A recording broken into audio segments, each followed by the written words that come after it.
Hola, ¿qué tal a todos ustedes? Otra vez soy yo, José Luis Estrada, invitándolos y agradeciendo su tiempo para acompañarme en este curso propedéutico de C# 6.0 que forma parte del training de Xamarin.Android. Hoy, en nuestro tercer día, continuaremos con nuestro curso. Repasaremos brevemente lo que vimos en los días pasados y continuaremos con la agenda prevista para el día de hoy. Los días pasados vimos una introducción leve a lo que era es el .NET Framework, y vimos el manejo vimos el C#, conocimos algo de su historia, conocimos los fundamentos del lenguaje y empezamos con el sistema de tipos y la biblioteca de clases. El día 2, ayer, vimos lo que es las clases, conocimos sus miembros, sus diferentes elementos que conforman una clase, parte de su sintaxis. Hablamos de operadores, vimos brevemente el manejo de excepciones y vimos los constructores básicos dentro del if, de las clases, lo que vienen siendo los if y los switch, además de los bloques de ciclos, que son el while, el do, el for y el for each.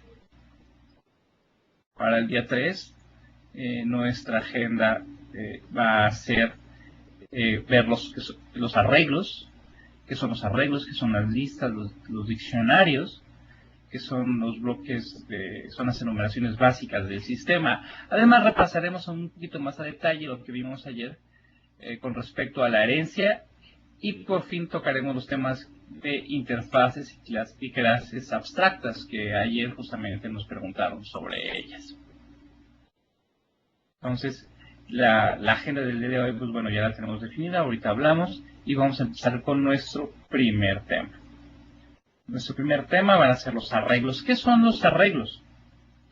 Los arreglos no es otra cosa más que una secuencia de elementos indexada, organizada secuencialmente dentro de la memoria, a lo cual nos permite almacenar una serie de valores, generalmente del mismo tipo. Todo ello organizado de tal manera que podemos acceder a ellos a través de un índice. ¿Sí? No es otra cosa más que una pequeña coleccioncita, pero es la colección más básica de C#. De hecho, es tan básica que fue de las primeras colecciones que se crearon al momento de definir el framework y C# 1.0. Esto no es nada nuevo, de hecho, pues viene de otros lenguajes de programación. La funcionalidad de ellas es básica, simplemente es una secuencia de elementos, todos del mismo tipo y representados por un nombre de variable.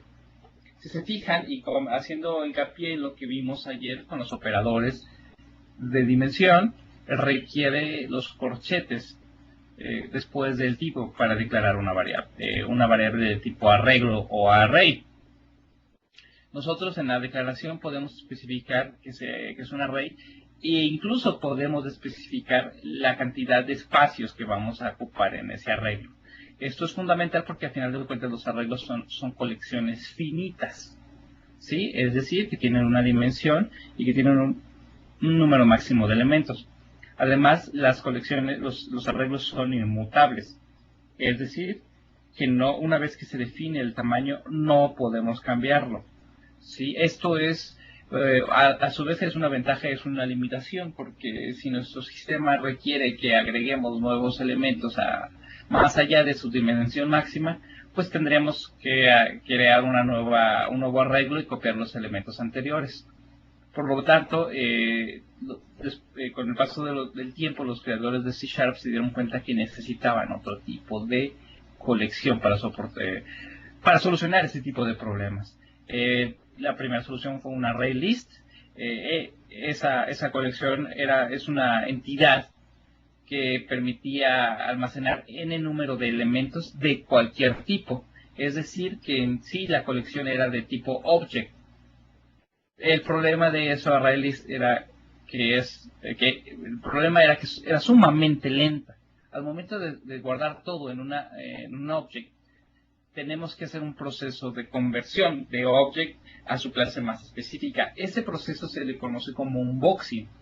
Y ese unboxing, a través de un cast implícito, como lo vimos en estos días pasados, es un proceso que, si bien no es tardado con las máquinas, con el poder de procesamiento actual, en su momento sí fue muy tardado. Entonces no te recomendaban tanto usar el array list. Lo podías hacer, lo podías tener ahí, estaba a la mano, podías guardar cualquier tipo de elemento, cualquiera, pero era tu responsabilidad checar el tipo del objeto que estaba almacenado en esa entidad del array list y extraerlo y convertirlo al tipo que realmente estaba almacenado. Entonces no era muy práctico. Pero bueno, continuamos con los arreglos. Los arreglos pueden ser de una sola dimensión, esto es decir, se le conoce como un vector matemáticamente. Pueden ser multidimensionales, como una matriz, o pueden ser unidades, lo que se le conoce como jagged array. ¿Sí? ¿Qué es un vector? Al final de cuentas, un vector es un elemento matemático que representa una secuencia de valores. ¿Sí? Como en el caso de la velocidad, se le conoce como un vector porque tiene magnitud y dirección. Generalmente los vectores son así. Desde el punto de vista computacional, un vector no es otra cosa más que una secuencia con una secuencia de elementos con una dimensión finita. ¿Qué es una dimensión? Como su nombre lo indica, cuando se trata de un vector, se refiere a la cantidad máxima de elementos. Y cuando se refiere a una dimensión de un arreglo multidimensional o una matriz, nos referimos a cada uno de la longitud del tamaño en cada una de sus dimensiones. Recuerden que un vector multidimensional no solamente puede ser una matriz bidimensional, sino una matriz tridimensional o n-dimensional. ¿Sí? Entonces, cada una de las longitudes de las aristas, por así decirlo, de la matriz, se le conoce como su dimensión. Y una jagged array significa que es una matriz, es un vector de vectores, por así decirlo, ¿sí? Yo puedo definir un vector con una dimensión de 3, y internamente cada uno de esos valores es otro arreglo que puede tener una dimensión diferente. ¿Sí? Entonces, si tengo a lo mejor en la primera butaca, del primer array o en el primer espacio, yo puedo tener un arreglo de una dimensión de 3 o de 3 espacios. En la segunda puedo tener una de 5 y en la tercera puedo tener un arreglo de 1 o vacío. ¿Sí? Entonces, si se fijan, cada uno de los espacios tiene una dimensión diferente. Eso se le conoce como un arreglos anidados o jagged arrays. Ahora, lo que les comentaba ayer, y esto es súper mandatorio, es que todas las colecciones y todos los arreglos en C# tienen un índice 0. ¿Sí?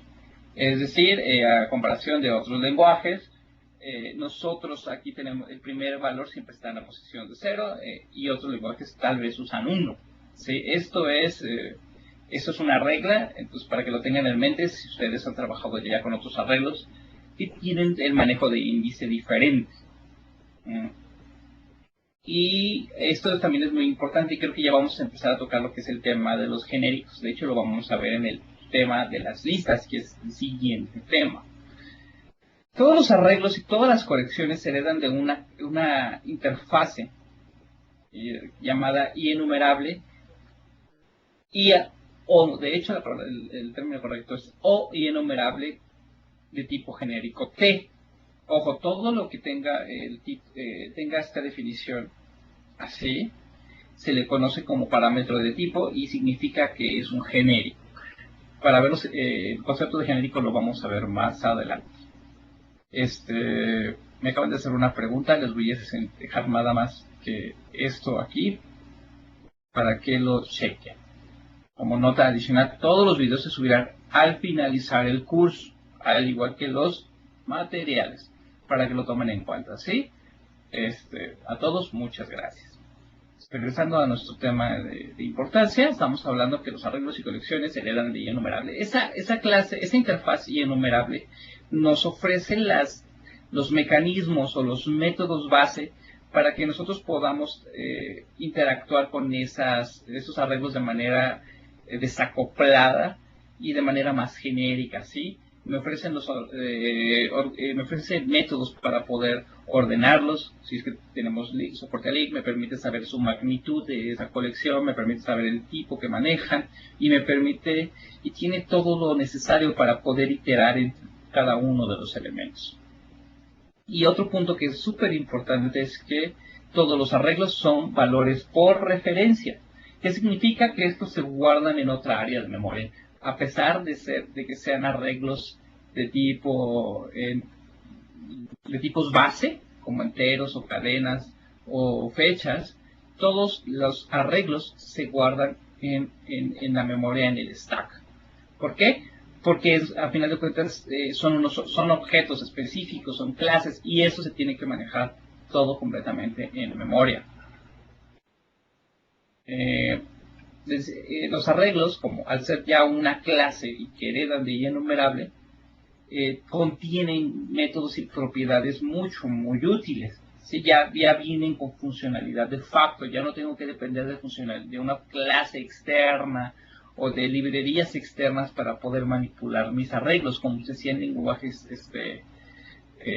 como C o C++, donde teníamos que checar el tamaño del arreglo a través de otras librerías, y luego podíamos acceder a ellos utilizando punteros y cosas por el estilo. Aquí ya no, aquí ya todo está más elegantemente organizado. La propiedad length me permite obtener el número de elementos contenido de ese arreglo, en otras palabras, la dimensión de ese vector. Y el rank me permite obtener el número de dimensiones de un arreglo, ¿sí? Esos son términos matemáticos, sobre todo del rango, que me dice el número de dimensiones. Sí, eso lo pueden ver aquellos que estudian matemáticas en la universidad o algo así, en cálculo vectorial, pues bueno, sus términos vienen de ahí. Y el uso de los arreglos, bueno, tiene bastantes. Eso depende mucho de lo que lo necesitemos. Sirven para almacenar colecciones de elementos, para pasar diferentes parámetros que tienen un tipo similar. Y en el ejemplo, como el ejemplo que vimos anteriormente, en la clase static_main, me sirve para pasarle una colección de argumentos a nuestra aplicación de consola. ¿Cómo es eso? Voy a regresar a Visual Studio, para ver el ejemplo para mostrarles este ejemplo.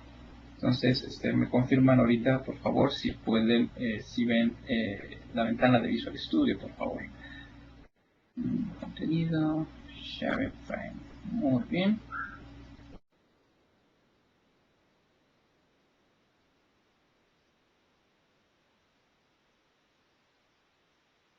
Por favor, Rodrigo, ¿me podrías confirmar si ves la ventana de Visual Studio? Porque si cambio me va a tener quiero regresar a la parte donde tengo los attendees. De hecho, no, lo puedo ver de aquí. ¿Pueden poner toda su ventana, su tarjetón en color rojo, por favor, para indicarme si pueden ver Visual Studio? Muy bien, ya veo gente que lo cambió. Muchas gracias a todos. Perfecto. Continuemos. Entonces, se fijan, este es un arreglo. Este que está marcado justamente aquí. Ese arreglo significa, y estoy recibiendo una colección de diferentes argumentos. Puede ser 1, puede ser 20, puede ser 1000, no lo sé, dependiendo de cómo lo escriba el usuario. Internamente, o .NET o el sistema operativo, de hecho, lo que hace es, si yo escribo argumentos después de escribir el nombre de la aplicación, esto en consola, la cadena la divide en espacios, y cada uno de los elementos divididos entre esos espacios se va a almacenar en esa cadena. ¿Sí? Entonces yo puedo manipularla y trabajar sobre ella. Yo, por ejemplo, puedo saber varias cosas de estos argumentos. Puedo saber, se fijan, tiene diferentes métodos. Estos son de link, los vamos a ver más adelante. Ahorita todavía no tienen mucho sentido que nos pongamos a explicarlo. Pero, por ejemplo, podemos ver las propiedades de fixed size. Me dice si el arreglo tiene un tamaño ya predefinido, si es de tipo de sobrelectura, si está sincronizado, es decir, si permite trabajar en múltiples hilos que acceder a ellos al mismo tiempo y que no haya colisiones, la longitud que habíamos dicho. Aquí está la longitud, pero representado como un valor long. es decir, de 64 bits. Hagan las matemáticas. Me permite tener el rango, como bien habíamos dicho. El single rod significa como es un objeto que sirve de llave para poder bloquear el acceso al objeto, a la colección desde otro thread, y esto para evitar colisiones, ¿sí? Y yo puedo hacer muchas cosas, por ejemplo, en el ciclo como los que vimos ayer, argumentos, yo puedo aquí especificar cada uno de esos argumentos e imprimirlo en pantalla. ¿Sí? Ahora, desde Visual Studio, ¿cómo le puedo pasar argumentos? Le doy clic derecho al proyecto, le doy propiedades, y en esta parte del proyecto, en debug, yo le puedo pasar los argumentos que yo quiera. Dice command line arguments, argumentos de la línea de comandos. Le doy A, B, C, D, E, F, G, H, I, J, 1, 2, 3. Le doy F5, bueno, de hecho lo cierro, y empezamos a depurar. Puse un punto de interrupción, empiezo a compilar, y yo veo aquí toda la lista de argumentos, A, B, C, D, F, G, H, I, J, que si realmente son 10 elementos hasta la J, y 1, 2, 3. Y si le doy F5, todos los elementos se van a imprimir en pantalla, ¿sí? Entonces, se fijan, los argumentos son muy diferentes. Ahorita, de una vez déjenme aprovecho para mostrarles cómo funcionan los elementos en un Jagged Array. Bueno, ya vimos que esto es un array de una sola dimensión, no tiene mucho sentido, pero yo puedo crear un arreglo de 2 dimensiones. Esto se hace definiendo las dimensiones separadas por comas. Ahí estoy especificando que yo voy a crear una matriz. Ya nada más le digo que el tipo, y especifico las dimensiones, una matriz de 3×3, que generalmente son muy bonitas, y listo, ¿sí? Entonces, esto significa que yo tengo una matriz de 3×3, y para definir un Jagged Array, simplemente le tengo que decir al sistema que voy a crearlo como Jagged, es decir, doble operador de matriz. A diferencia de esto, estoy especificando que es una matriz, que estoy especificando el número de dimensiones. Aquí yo estoy diciéndole que voy a especificar la primera dimensión y después tengo que especificar cada una de las longitudes de las matrices anidadas o de los vectores anidados de manera independiente. Entonces declaro primero mi primer tipo, tengo que poner un nombre. New tipo. Y especifico primero el nombre, la primera dimensión, y el otro lo tengo que dejar como dimensión abierta. ¿Cómo declaro los tipos de las siguientes dimensiones? Bien fácil. Le doy Jagged 0 igual al new int de 10, Jagged 1 es igual al new int de 20,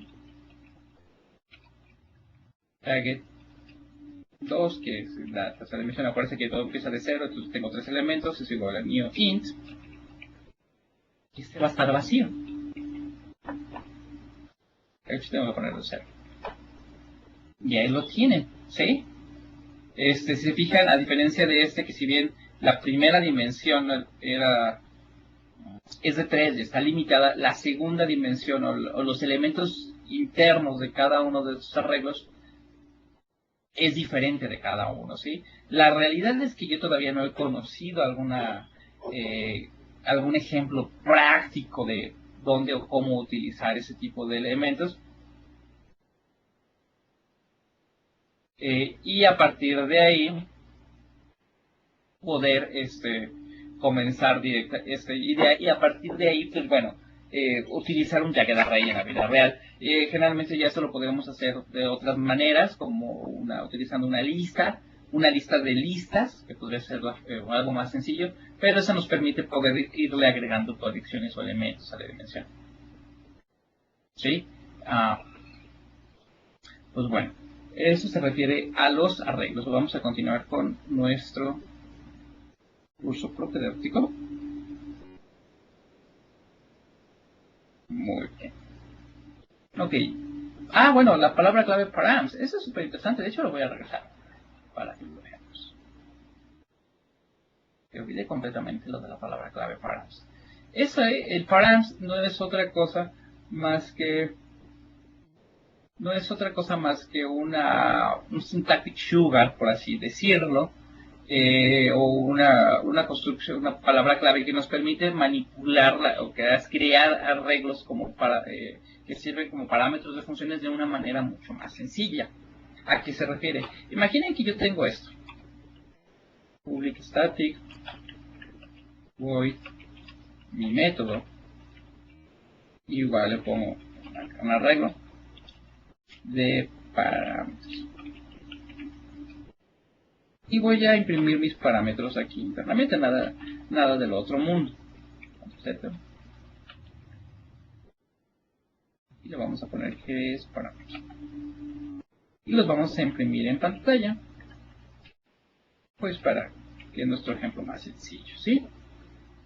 Utilizar este arreglo, para llevar este método tendríamos que hacer algo por el estilo. Int parse es igual a new int de 3 tipos, por ejemplo, ¿sí? Podemos crearlo de 3 elementos, perdón.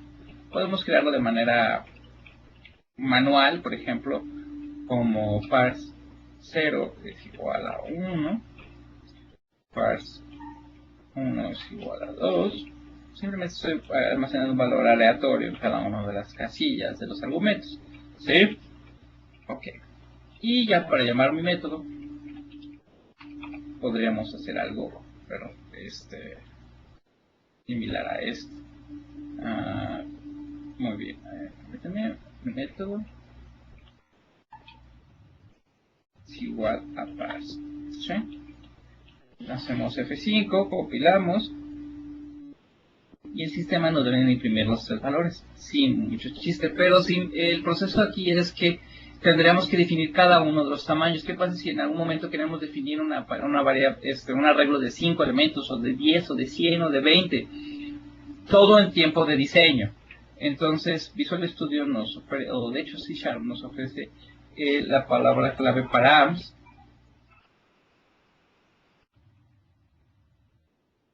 lo que nos permite hacer algo por el estilo. Esto lo obviamos.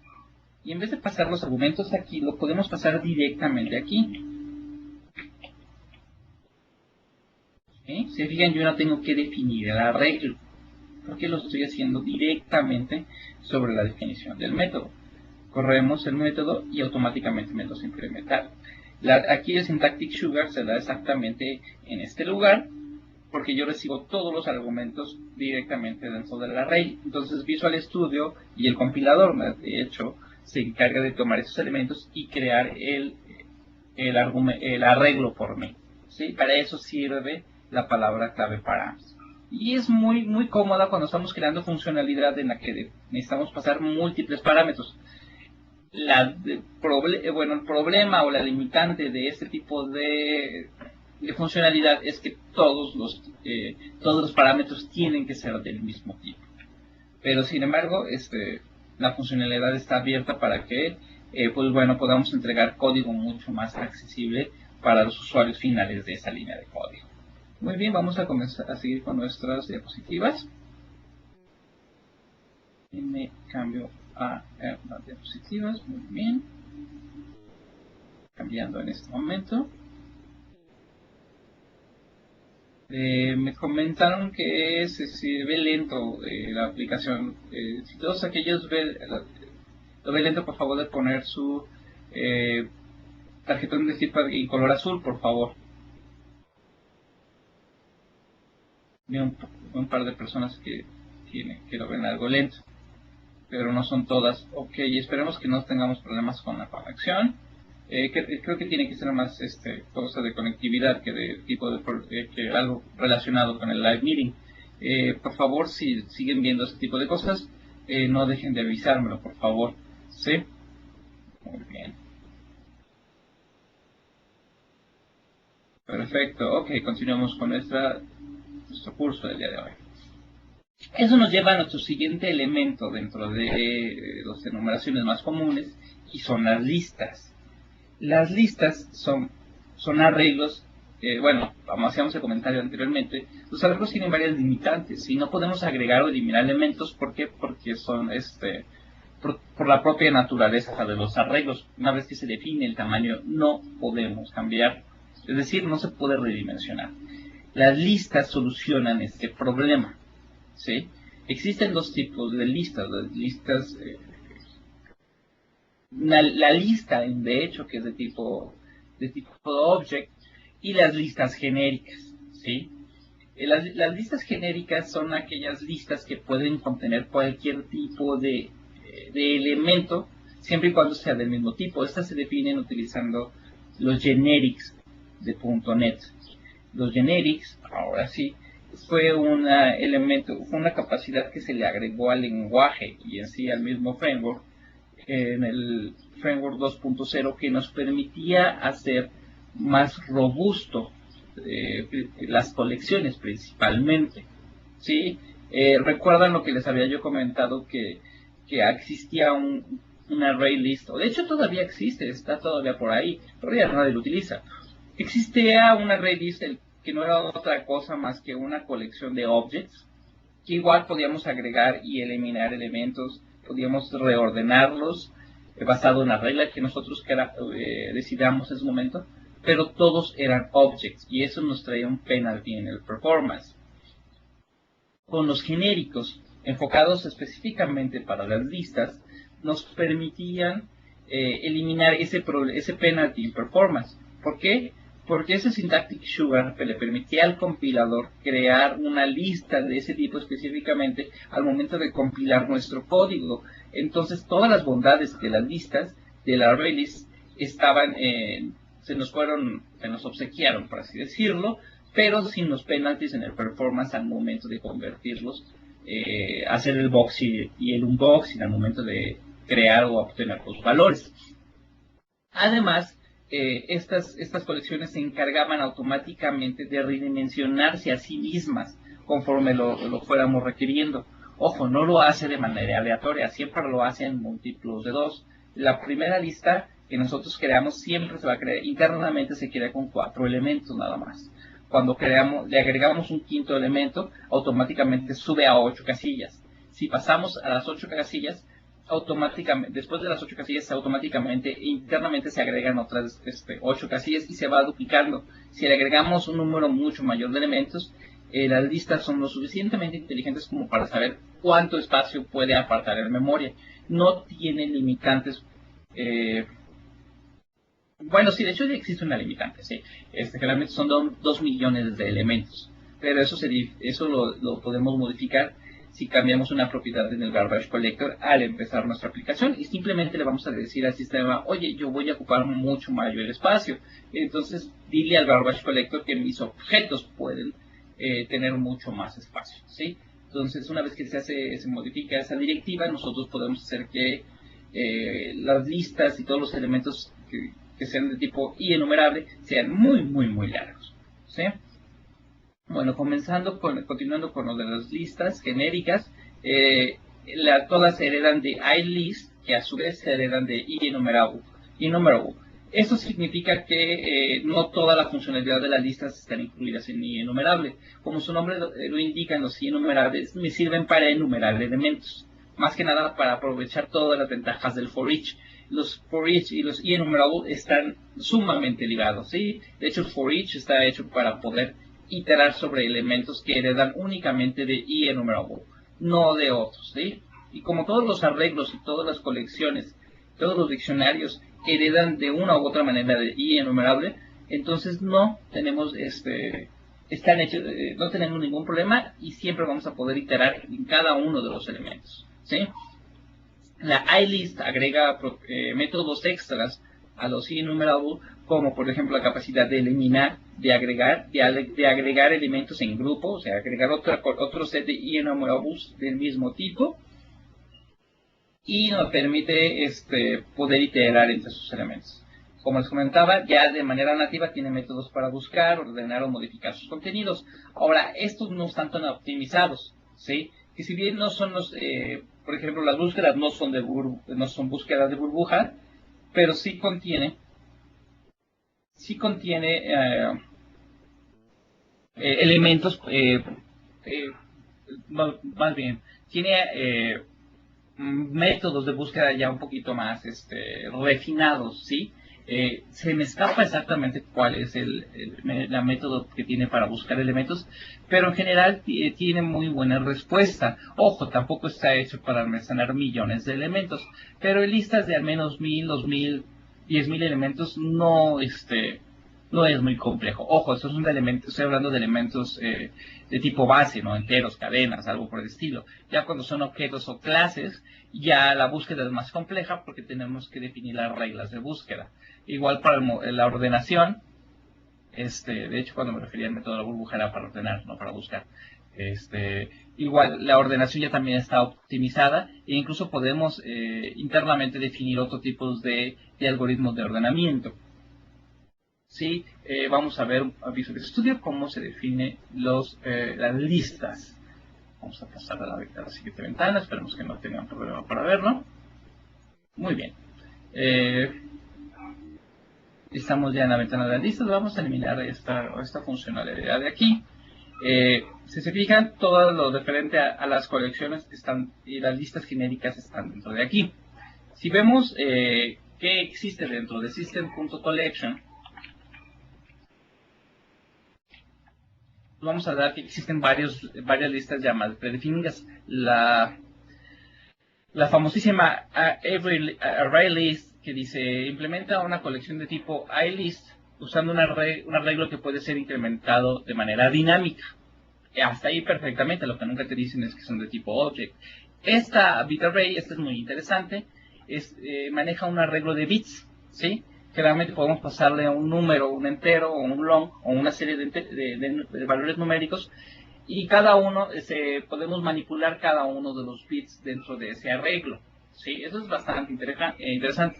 Hay otras clases que sirven para manejar diferentes mecanismos de comparación, lo que les comentaba para definir búsquedas, ¿sí? Hay veces que necesitamos comparar por cadenas, a veces necesitamos comparar números, fechas o secciones de la cadena. Nosotros podemos especificar las reglas heredando de una de estas clases, sobre todo de la clase compiler. Tengo una clase de diccionario base para poder heredar de ellas. Tengo un hash table. Un hash table es una colección de llave y valor que están hechas para poder acceder a ellas mucho más rápido de manera aleatoria, ¿sí? Está optimizada para velocidad más que nada. En su momento hash table, nosotros definíamos la llave y regresábamos el valor, pero optimizado para velocidad. Y pues bueno, son las diferentes interfaces que se requieren. Y collection para definir una colección que define tamaño, numeración y los métodos de sincronización para colecciones no genéricas. Y comparer me permitía crear yo mis propios clases de comparación dependiendo de los tipos de elementos que yo tengo. Y Dictionary y Enumerator me permitían definir definir los diccionarios y cómo definir las reglas de enumeración. Y Enumerable me permite exponer clases para un enumerador, que es lo que me permite iterar entre los diferentes elementos de una colección. Y Enumerator me permitía, era una clase de soporte para los Enumerable, para poder optimizar mejor el proceso de enumeración.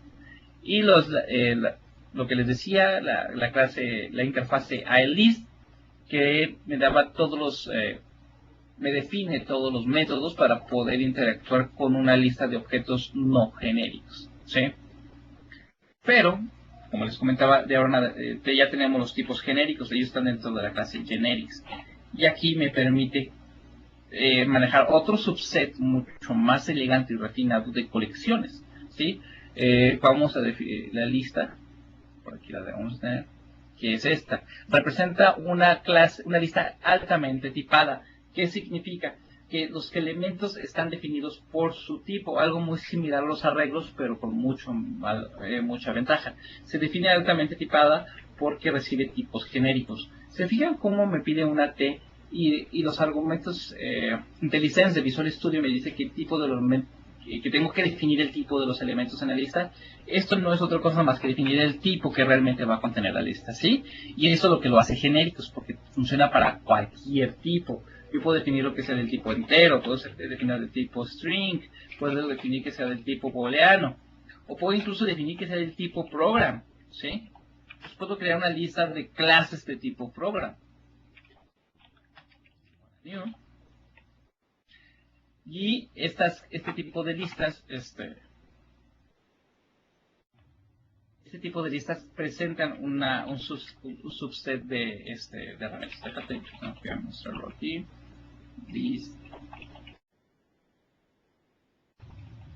Ok, de manera nativa estas listas presentan varios elementos, lo que les comentaba. El método add, que me permite agregar un objeto del tipo item. ¿Ven cómo ya automáticamente me pone el tipo? Una vez que defino el tipo genérico de estas listas, automáticamente IntelliSense y Visual Studio empiezan a manejar ese objeto con el tipo que nosotros definimos. Por eso se dice que es fuertemente tipado, porque el uso de ese objeto ya me requiere a mí que yo tenga que proveerle los parámetros y objetos siempre del tipo con el que lo definí. Esa es la ventaja de genéricos.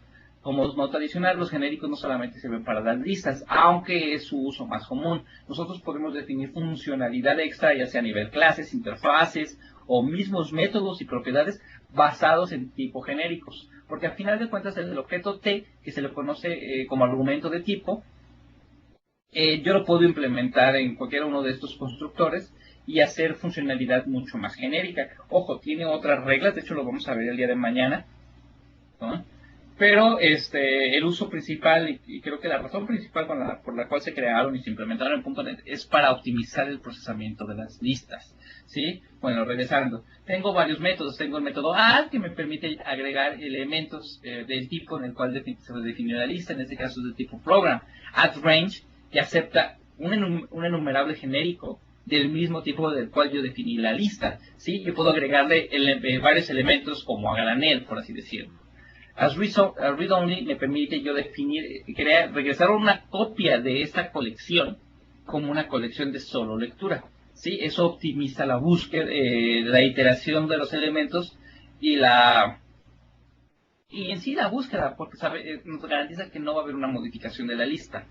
Se hace una búsqueda, esta nos tiene métodos para búsqueda binaria. Yo tengo que agregar la clase de comparación. Al no ser una clase nativa, tengo que proveer los mecanismos para decir cuándo se satisface una búsqueda, cuándo encontré un elemento basado en lo que yo requiera. Me define la capacidad de la lista. Yo puedo agregarla o modificarla en tiempo de diseño. Clear me permite eliminar todos los elementos de la lista, ¿sí? Contains es un método que me regresa un valor booleano en el cual me permite saber si un elemento está contenido dentro de esa lista.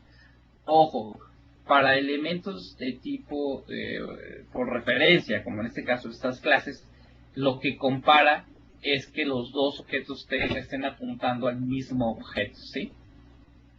En los tipos que son de tipos base, que son por valor, compara el objeto. En tipos por referencia, compara que el apuntador al que está contenido ahí sea el mismo. El convert all me permite cambiar, reproyectar los objetos a otro tipo nuevo. Yo tengo que crear el objeto que me permite convertir de un tipo a otro. Copy to me permite crear una copia a otro de este arreglo o de la colección interna a otro arreglo. Count me dice la cantidad de elementos que hay. Ojo, capacity y count no son lo mismo. Capacity me dice el número de elementos que puede contener. ¿Se acuerdan lo que les decía que los mismos arreglos se van autodimensionando conforme le vamos agregando y que siempre agrega un margen de elementos aparta memoria basado, duplicando siempre lo que le vayamos a agregar? Pues bueno, igual yo puedo apartar 1200 espacios, pero nada más, solamente estar ocupando 1999, ¿sí? O, bueno, no 1999, no, 1199, ¿sí? Y me queda un espacio disponible. Entonces el count me va a dar un valor y capacity me va a dar otro. Equals, pues bueno, se hereda de la clase de object. Exist me comenta si un objeto existe dentro de ahí, pero yo tengo que pasarle una regla para definirlo. Como ven aquí es un predicado, entonces es una función a final de cuentas. Un predicado no es otra cosa más que un método y yo tengo que pasarle, o un delegado, por así decirlo. Find me permite buscar un elemento basado en el predicado que yo le diga, utilizando algún método interno, no recuerdo cuál es, pero se puede cambiar. Y aquí ya tengo métodos para trabajar más, para buscar elementos, encontrar todos los que satisfagan una corrección, buscar por índice, buscar el último elemento de una serie de ocurrencias, buscar el índice de la serie de elementos sin ocurrencias.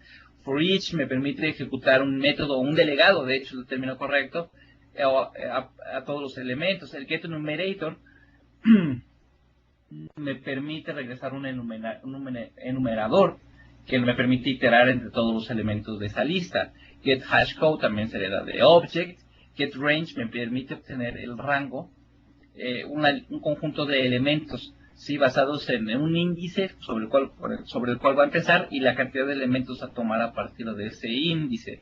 GetType, IndexOf me permite saber, obtener el índice de un elemento y saber en qué posición está, insertar elementos a mitad de la lista, insertar un rango de elementos a mitad de la lista y eliminar elementos de la lista, ¿sí? Este reverse está muy bonito porque me permite reordenar la lista de manera inversa. Sort, aquí me permite ordenar la lista y yo puedo especificar la forma en cómo se va a ordenar la lista. Si es numérica, obviamente yo lo puedo especificar si es de manera incremental, decremental. Si son por cadena, le puedo decir que lo haga de manera alfanumérica o de manera ordinaria. ToArray me permite convertir esta lista a un arreglo. Sí, eso es muy interesante, porque simplemente me obtiene una copia de los elementos y me los pasa a un objeto array. De hecho, eso es muy útil cuando estamos regresando valores de cualquier método. Si no queremos que se modifiquen esos valores de esa lista para pasárselos a alguien más, lo pasamos siempre como un arreglo. Pues bueno, esos son los valores de las clases, las listas genéricas. Ahora, los diccionarios, vamos a empezar a ver qué es, una vez ya estamos aquí, vamos a ver qué son los diccionarios. Los diccionarios representan una colección de llaves y valores, ¿sí? Para poder acceder en las listas, la llave generalmente era la posición, el índice en el que se encuentra. Ahora, ese índice se puede convertir en una llave que yo puedo definir, puede ser incluso una posición numérica, no secuencial, o puede ser un valor de fecha, puede ser una clase, puede ser una cadena, lo que nosotros definamos, y para poder acceder a esa posición o a ese valor que está almacenado en paridad a una llave, yo necesito conocer la llave y acceder a través de ella. La ventaja de aquí es que en los diccionarios nosotros tenemos el control sobre la definición tanto de las llaves como de los valores, y pueden ser de tipos diferentes. Para ello se utiliza el constructor de tipo dictionary, ¿sí? Como ven, es genérico, en el cual yo tengo que especificar dos tipos de valor. El primero, TK, que representa el tipo de la llave, de entrada voy a poner que sea de tipo entero, y el tipo del valor, que es el tipo string, ¿sí? Y después defino creo su instancia. Entonces, eso significa que todas las llaves van a ser de tipo entero y los valores que van a guardar van a ser de tipo string, ¿sí? Internamente cada uno de estos elementos se guardan con un objeto que se llama KValuePair. De hecho, ahorita lo vamos a ver ahorita que hagamos una enumeración. Y esto, pues bueno, nos permite hacer cosas muy interesantes, como por ejemplo diccionario. Oh, por Dios. Listo. Diccionario, y yo le puedo agregar elementos. Add, y le voy a decir, agrega el elemento de la posición 0, el valor 0. En el diccionario le vamos a agregar otro valor, 1. Pero aquí ya no quiero guardar el valor 2 porque no me interesa o no está en mi regla de negocio. Le digo guardar el valor 3. Y sobre estos elementos yo puedo iterar a través... tengo que hacer coma en este punto. Yo puedo iterar con el for each, ¿sí? For each. Y le digo diccionario. Pero ojo, cuando yo veo item, el tipo de item, veo que me presenta dos cosas, ¿sí? Me presenta una propiedad llamada key, que representa este valor, y value, que representa el valor que está almacenado en paridad con esa llave. Y como ven, el objeto que está regresando se llama key-value pair, que es de los mismos tipos que yo definí aquí. Si yo intentara hacer esto, WriteLine, lo que sucedería es que me va a imprimir, él automáticamente me define los valores, la representación de cadena de los dos. ¿Sí? Si se fijan, lo puedo poner en un corchete. Es una forma automáticamente de representarse. Pero tal vez no es lo que yo quiero. Si yo solamente quiero imprimir los puros valores. Para eso yo nada más defino value. Y defino nada más los puros valores que quiero imprimir. O de igual manera yo puedo definir los puros que quiero iterar solamente sobre las llaves. ¿Sí? Y tengo la ventaja de hacer eso. Igual los diccionarios también tienen métodos específicos para trabajar con ellos, ¿sí? Métodos como, y que hacen relevancia son contains key, que me permite saber si existe una llave. Esto me permite buscar entre todas las llaves y saber si existe alguna, y contains value, que me permite buscar solamente sobre los valores. De esta manera elimino o obvio la búsqueda entre los diferentes key-value pair que pueden existir dentro de ese diccionario, que pueden ser 1 o 20. De igual manera me presenta las colecciones nada más de de las puras llaves y de los puros valores. Un método que es bastante interesante es ¿sí? Es el que me permite saber si existe un valor. Si se fijan, tiene una sintaxis bastante simpática. La primera es que el valor debe retorno es booleano, ¿sí? Entonces eso me regresa un true, un false. Y me dice que el primer argumento es pasarle una posible llave. Y el segundo es un valor de salida que representa el valor que puede contener esa llave. ¿Esto a qué se refiere? Esto sucede porque si yo intento hacer lo siguiente,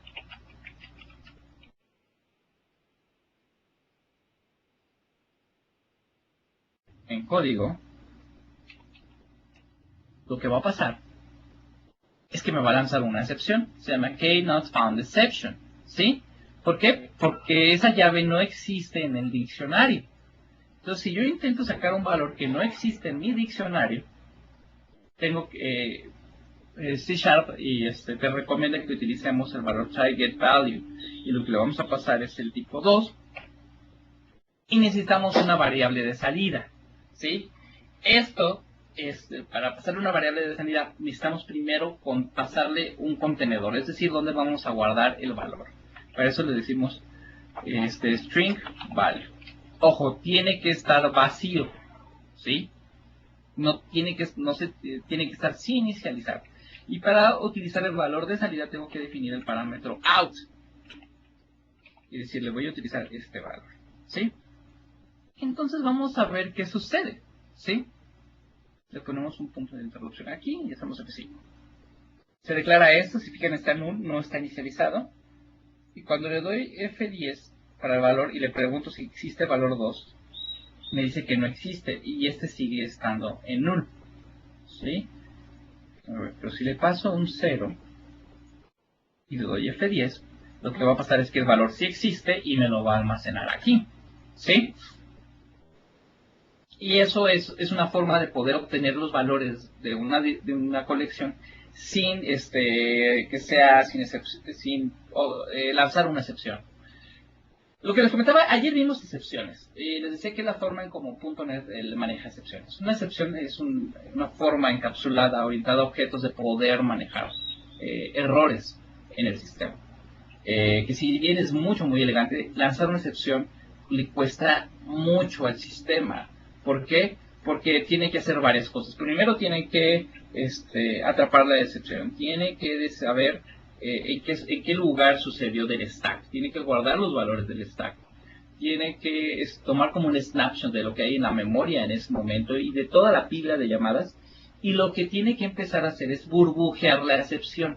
Cuando me refiero a burbujear la excepción, es del método donde nos encontremos, independientemente de la profundidad en la que estemos, tiene que subirse hacia el método anterior que hizo la llamada al método actual en el que estamos, y así hasta que salga del método static void main, y si nadie lo atrapa, tiene que pasar hasta el sistema, que es el que inicia la aplicación. Si llega hasta el sistema y nadie atrapó esa excepción, la aplicación se termina, ¿no? Y nos sale un mensaje de error y la aplicación se da por terminada. Aquí está mal eso. Entonces nosotros tenemos que atrapar esa excepción. Pero si nosotros podemos escribir nuestro código, que de preferencia no las excepciones y que podamos validar todo lo que requerimos, creo que eso todavía contiene más valor que tener mucho más try catch en todo el sistema, ¿sí? Entonces este método es un método muy elegante para poder obtener valores sin lanzar una excepción. Esto, ahorita que estamos en los diccionarios, me permite hacer mostrarles dos syntactic sugars nuevos de C# 6.0. El primero es aquí o en el otro lado.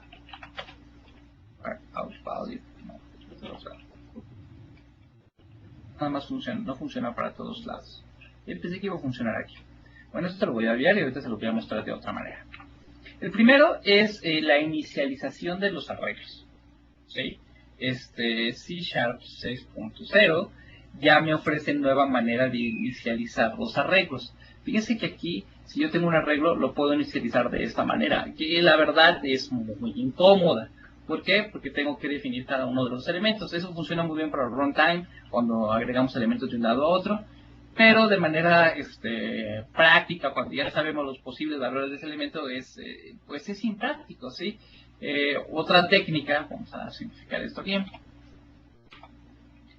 es utilizando los inicializadores de arreglos que se agregaron en el framework 4.0, me parece. Esta técnica de inicializar me permite hacer cosas más o menos así. Utilizando llaves, yo puedo agregar cada uno de los valores, ¿sí? 1,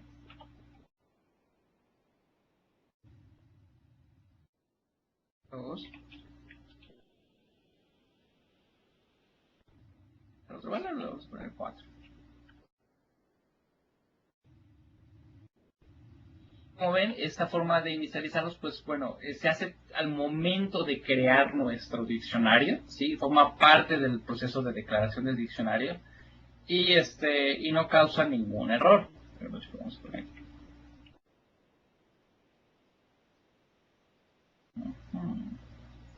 Entonces hacemos la enumeración y como ven, yo puedo enumerar eso. Esta manera está un poquito rebuscada. La verdad es que a mí no me causa ningún problema escribirlo así, lo he escrito por muchos años. Pero .NET en esta nueva versión y el lenguaje ya nos permite hacerlo de una manera mucho más elegante. Lo hace a través, utilizando la indexación o aprovechando los elementos de los índices. Y eso lo hacemos de la siguiente manera. Yo defino el índice que va a ser en la posición 1, va a ser 1. 2, para 2. Bien, no es el cambio del siglo y nos va a hacer que el sistema trabaje mucho más rápido. Es más entendible porque estamos utilizando el concepto de índices, que al final de cuentas en un diccionario tiene mucho valor. Hace mucho énfasis en tener que sea coherente, vamos. Entonces, esa es la sintaxis sugar de ¿sí? El otro, déjenme ver si lo podemos utilizar aquí, porque creo que todavía no se utiliza en todos lados, pero lo habíamos comentado el día de ayer, que nos permite crear ciertos bloques, nos permite crear bars, aunque creo que todavía no está soportado en este tipo de bloques.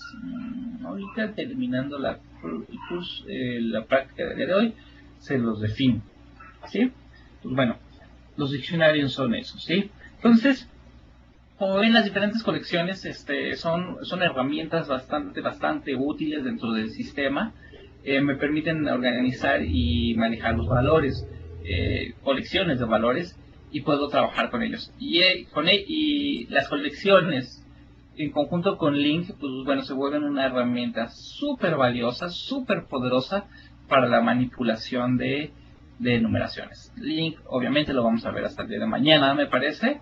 Entonces, lo vamos a dejar un momento en stand-by y vamos a continuar con nuestra diapositiva. Tienen una pregunta, me la pueden hacer al final del curso con respecto a esto. Si quieren ir agregando, la pueden ir agregando y la respondemos al final del curso. Pues bueno, vimos las listas, vimos los diccionarios, vimos que se pueden inicializar mucho más naturalmente aquí. Que son capable pairs. Ok, muy bien. Ahorita vamos a pasar a un tema que es de suma importancia dentro de la programación con C Sharp y con .NET. ¿Por qué? Pues porque estamos trabajando con un lenguaje completamente orientado a objetos. Y la herencia es uno de los pilares de la programación orientada a objetos. Así que no puede ser un lenguaje orientado a objetos si no se soporta la herencia. Entonces vamos a continuar con ellos. Ok, ¿qué es la herencia? La herencia es uno de los conceptos pilares del paradigma de programación de orientación a objetos. ¿Sí? Eso lo vimos al inicio. ¿Se acuerdan cuáles son los otros conceptos fundamentales de la programación orientada a objetos? Lo pueden escribir en el área de preguntas y respuestas. Tic-toc, tic-toc, tic-toc, tic-toc. ¿Alguien? ¿Recuerdan? Bueno, si no se acuerdan, les voy a pasar. Los conceptos pilares de la programación de un lenguaje orientado a objetos es que tienen abstracción, encapsulamiento, modularidad, polimorfismo y herencia. Exacto, a ver, ¿sí? Polimorfismo también está incluido, ¿sí? La herencia, creo que si bien no es el más importante, pues yo creo que sí es el más importante. No quería minimizar a los demás, pero sí es el más importante, ¿sí? Me permite extender y crear nuevas clases que se reusan y que permiten modificar el comportamiento de clases ya creadas, ¿sí? Esto hace que nosotros podamos extender la funcionalidad, como hemos visto, lo vimos a partir del día de ayer, y me permite ir mejorando la funcionalidad hasta llegar al grado de especificación que necesitemos. Esta herramienta o este concepto de la herencia está muy basado en el concepto de seguir clasificando y poder seguir haciendo clasificaciones todavía más precisas conforme lo requieran nuestras reglas de negocio. Empezando, el concepto de la herencia tiene toda una nomenclatura, tiene todo un argot alrededor de él. Entonces hay varias palabras claves que significan acciones muy precisas. El proceso de crear una clase base, las clases de las que se heredan, que sirven como clases padre, por así decirlo, se le conoce como clases base, ¿sí? Y una clase que hereda de una clase base o de otra clase anterior en su línea de herencia, se le conoce como clase derivada.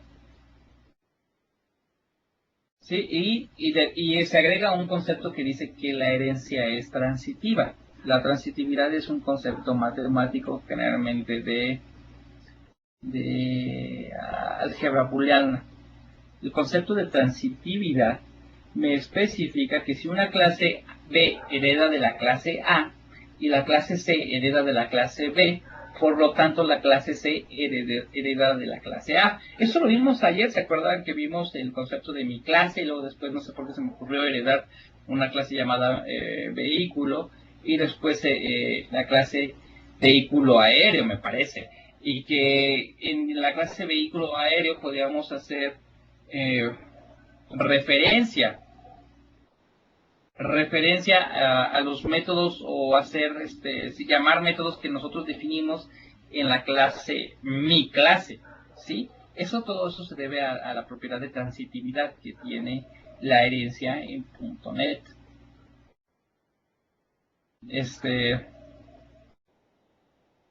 Vamos a continuar con la siguiente diapositiva. El proceso de herencia lo podemos especificar gráficamente utilizando UML. UML es un lenguaje para especificación de software que son múltiples variantes, tiene muchos sabores dependiendo de lo que estemos tratando de definir de nuestro proyecto, de nuestra aplicación, pero hay una parte que me permite manipular o representar las relaciones entre las diferentes clases dentro de un proyecto en un lenguaje orientado a objetos, ¿sí? Entonces yo tengo aquí mi clase base, que es esta, la señal, no sé. Aquí es esta, mi clase base, que es, si fijan, es una clase músico que tiene las propiedades instrumento y tiene dos métodos, detenerse y tocar, ¿sí? Porque al final de cuentas una clase músico que define un concepto, pues pues representa las acciones generales que puede hacer un músico, ¿no? Alguien que dedica a tomar música. Generalmente tiene un instrumento, obviamente puede, si es un cantante, bueno, es otro tipo de músico, no tiene un instrumento, su instrumento es su voz, tal vez, o sus manos, o no sé, tantos tipos de músicos experimentales que existen que pueden hacer música sin instrumentos. Pero todos tienen los métodos o las acciones de tocar ese instrumento, empezar a tocar la música que van a tocar y detenerse, al final de cuentas, ¿sí? Y todo eso está ligado de manera muy alta, está altamente relacionado con el instrumento que tocan. Obviamente tocar un clarinete no es lo mismo que tocar un violín, o tocar un piano, o tocar un trombón, o una guitarra, o una batería, ¿sí? Los procesos son muy diferentes. Entonces podemos nosotros de ese músico heredar un músico llamado violinista, que obviamente su instrumento es el violín, y tiene propiedades interesantes como si forma parte de una orquesta, si es el primer violinista, ¿sí? Porque existe el primer violinista, segundo violinista, hasta sexto, o depende del número de violinistas que quiera el director de su orquesta. O si es un clarinetista, pues me habla del tipo de clarinete, si es un clarinete soprano, si es de madera, si es de fibra de carbono, en fin, las reglas son muy diferentes. Si quieren vamos a pasar a Visual Studio para especificar, para ver un poquito mejor el concepto de la herencia, aunque lo manejamos ayer. Voy a pasar a Visual Studio. Dame un momento. Muy bien. Pasando a Visual Studio, pasando a Visual Studio. Muy bien. Ok, déjame. No, se perdió. Ok, ya lo debemos de ver, estar viendo ahí. Perfecto. Ok, vamos a borrar todo esto, porque todo esto no nos sirve. En el documento nada más son entry points, ¿sí? Entonces vimos que definimos una clase músico, ¿sí? Al final de cuentas, no existe un músico per se. Si hay gente que es un instrumentista, pero no puede tocar todos los instrumentos del mundo, ¿sí? A menos que sea, no sé, súper buenísimo, como, no sé, si fue un multiinstrumentista, ahorita no recuerdo ninguno.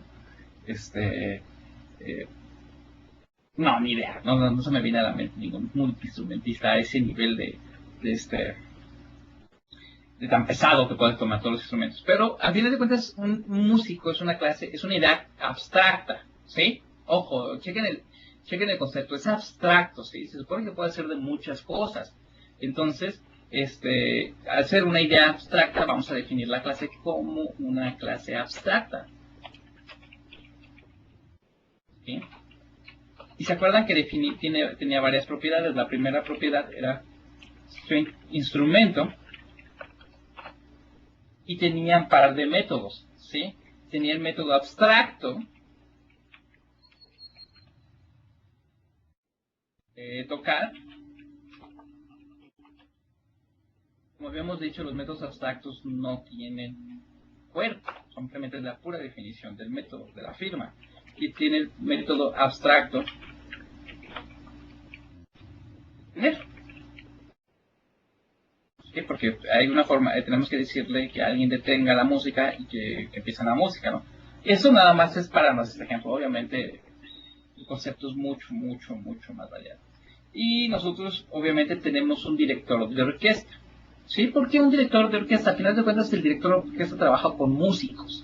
¿Sí? Al director de orquesta no le importa cómo detengas tu instrumento, o cuáles son las técnicas para afinarlo, o cuáles son las técnicas para tocar ciertas notas, o cosas relacionadas. No le importa, a él le importa que toques el instrumento cuando él te diga, en lo que dicen las partituras, y que lo hagas como él te diga. Simplemente, él no trata con violinistas, él no trata con clarinetistas, con pianistas, con trombonistas, con percusionistas, él trata con músicos. Entonces, bajo ese concepto tenemos un public class, director de orquesta,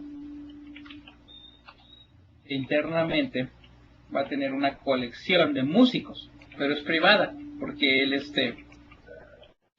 y la maneja nada más. ¿Sí? Y aquí creamos el constructor de esto, ¿sí? Y le vamos a decir que vamos a crear un constructor al cual vamos a pasar una colección de músicos. Bien. Y estos músicos los vamos a pasar aquí. Ojo, ven que aquí utilizo la palabra clave disc, porque si hago la palabra clave disc, estoy referenciando a este. Te dejo solo, estoy referenciando a este, ¿sí? Son diferentes, tienen diferentes alcances. Eso chequeo mucho cuando trabajen con sus variables. Entonces, el director de músico lo que hace es empezar una sinfonía. Public Void, dar sinfonía, cual le va a decir a todos los músicos, ¿verdad?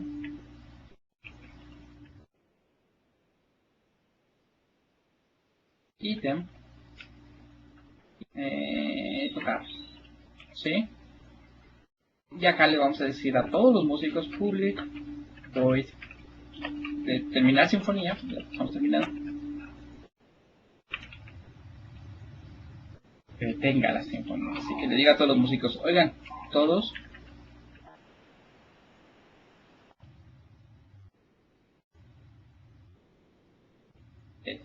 ¿sí? No me importa quiénes sean, no me importan cuántos sean, tenemos que tratar. Entonces, ahora nos falta algo bien importante, los músicos. ¿Sí? Esto va a estar relativamente sencillo. Vamos a crear dos musiquitos, vamos a crear los que habíamos dicho.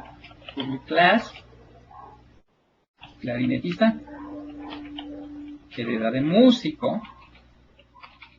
Y en el momento de heredar de músico, obviamente, tenemos que decirle al sistema, ¿sabes qué? Implementame esta clase abstracta, ¿sí? O sea, yo tengo que tener estos métodos. Si se fijan, como estos están marcados como abstractos, yo le estoy diciendo, yo voy a sobreescribir estos métodos, ¿sí? Tengo que implementarlos forzosamente. Esto de que tengan esta excepción, not implemented exception, es una ayuda por parte de Visual Studio cuando él automáticamente implementa los métodos o los miembros abstractos de una clase abstracta o de una interfaz, y los escribe de tal manera para que no olvide que ahí debe de ir algo, ¿sí? Entonces, si ejecuto el código y llega a esta parte, él solito va a lanzar una excepción, ¿sí? Entonces, vamos a regresar otra vez a la regla de clarinetista. Clarinetista dice que debo yo definir un instrumento y que debo definir qué voy a tocar y cómo lo voy a tener. Pues bueno, mi instrumento, y yo voy a definir aquí, va a ser pues de clarinete a final de cuentas. Entonces voy a poner un constructor en el cual yo voy a poner las reglas del clarinete. Le voy a decir que el instrumento, instrumento va a ser clarinete. Y le voy a decir que la regla es que cuando comencemos a ejecutar este método, yo voy a estar tocando clarinete. Y le voy a decir aquí que estoy deteniendo de tocar clarinete. De hecho es al revés, ¿no? Va a aparecer el código que generalmente escribo en el trabajo y no quisieran ver ustedes así. Muy bien. Perfecto. Y le vamos a decir aquí que es detener.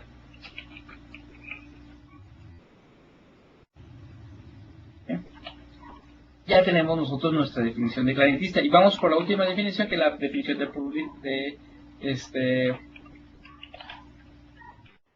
el violinista. Como lo vimos en nuestro ejemplo, ¿sí? Vamos a definir el constructor para definir automáticamente que el clarinetista es el instrumento del clarinetista. Él lo define él mismo, ¿sí?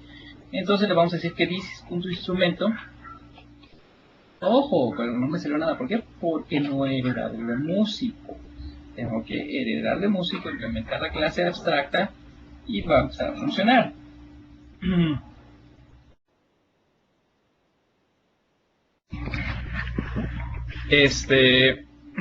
Entonces empezamos a definir la funcionalidad del músico como un violinista. Así le ponemos que el instrumento es un violín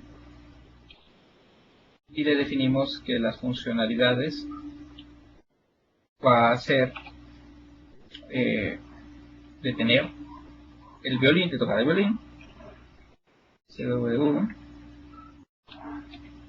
de tener violín, y por último le damos CW, tener tocar el violín. Bueno, ya definimos todos los elementos que funcionan y que juegan en nuestra orquesta,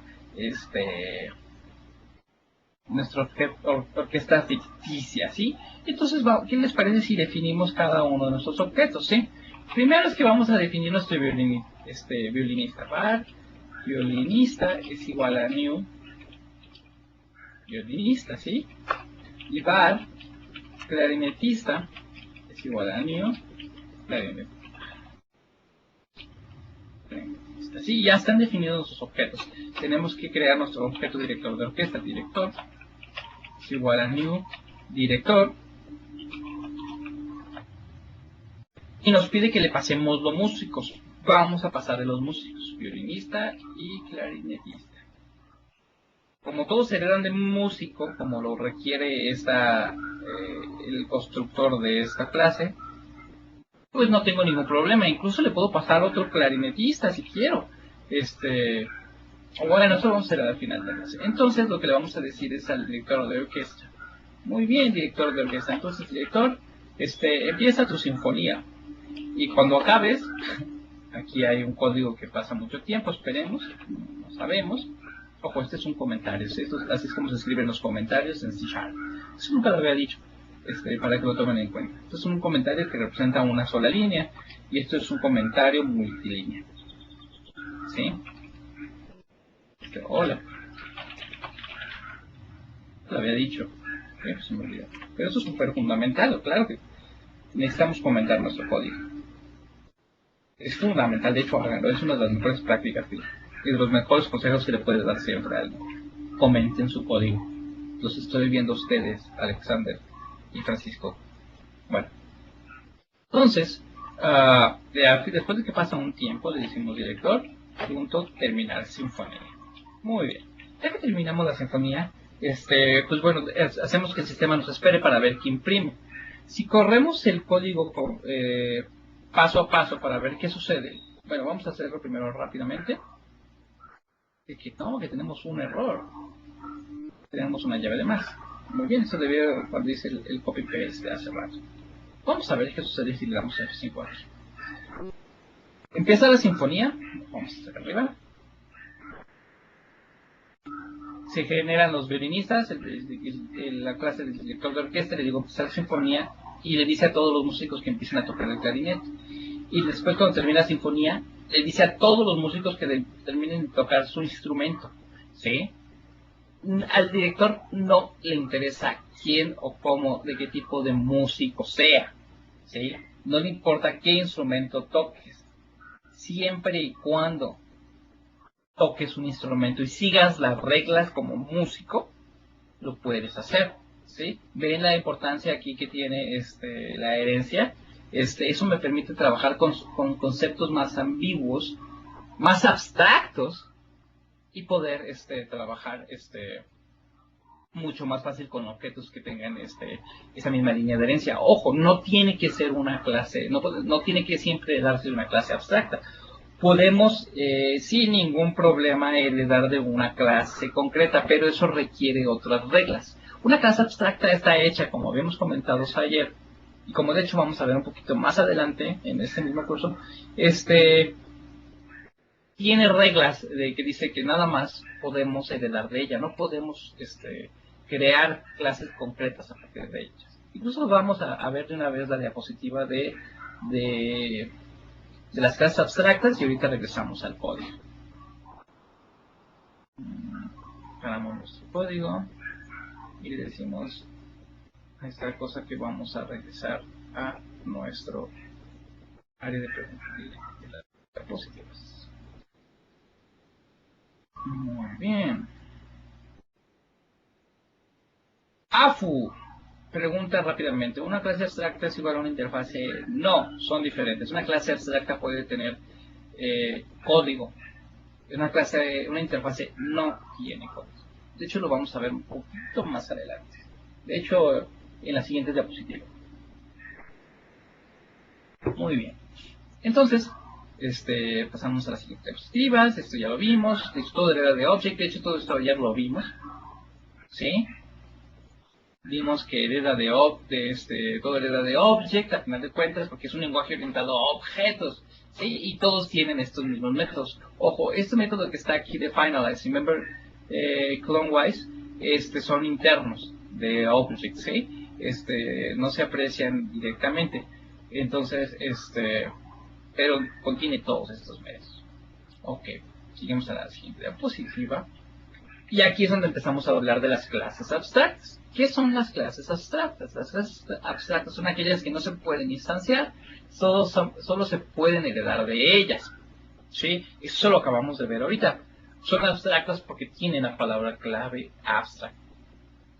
Pero la ventaja que tienen estas es que pueden tener tanto miembros abstractos como concretos. ¿Qué son abstractos? Abstractos son los que tienen la palabra clave abstract, sus métodos, sus propiedades tienen la palabra clave abstract, y los concretos son aquellos que no la tienen, que son como cualquier otro método común y corriente, y que tienen funcionalidad ya predefinida. Eso sirve para crear clases bases que ya nos ofrecen cierto nivel de funcionalidad. Es una técnica muy común cuando queremos entregar funcionalidad ya base predefinida. Sus reglas se pueden usar junto con una interfase, que es lo que vamos a ver mucho más adelante. Y la única restricción en sí que tienen es que no pueden usarse con el modificador estático. Y es una razón bien sencilla. ¿Por qué?